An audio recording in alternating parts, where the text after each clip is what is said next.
auntie ko. Naglilinis ngayon si Pia. Ayan si Aya pala. Aya. Ayan si Aya. Sobrang tahimik niya. Kaya naisipan namin siyang i-prank. Okay. Iyak sa buwan.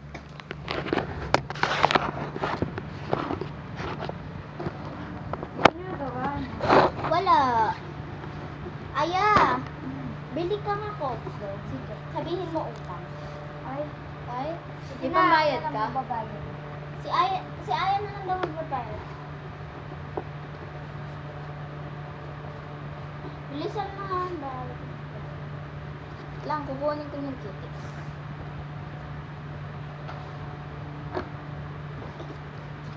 Wala. Ba't wala?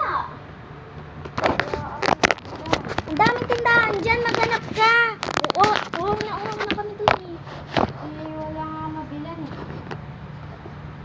Oo. Maghanap ka. Sarado na po yung iba eh. Una. Ikaw na tama lagi. May tubig naman po dyan. Ayun na lang po yun. Kuha mo ako. Ayan po. Ang laman. Meron. Wala nga. Ate, meron yan. Tingnan sa akin bulag.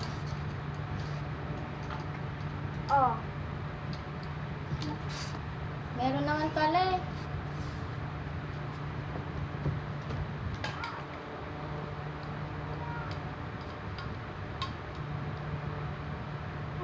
Bakit? Wala lang. Tagal mo. Naglilinis pa lang po. Itlog ka. Ang mga tagulat dyan. Tagal mo. Itlog na nga lang. Una. Tagal ka. Ba't mo kinukuha yung trabaho niya? Eh, panay ka utos. Siyempre nangangawit na yung tao. Pagod na yan. Pakailan ko kung pagod siya. Ay, gusto mo ikutusan ka? Bakit ate ka ba? Ay, hindi. Ikaw, di porkit gusto ko. Kailangan utos ka ng utos. Siyempre, napapagod mo. Karapan na yung mapagod. Kapatid ba kita? Ay, yun yung ugali mo. Gusto mo, nanay mo, magkaiba? Oo.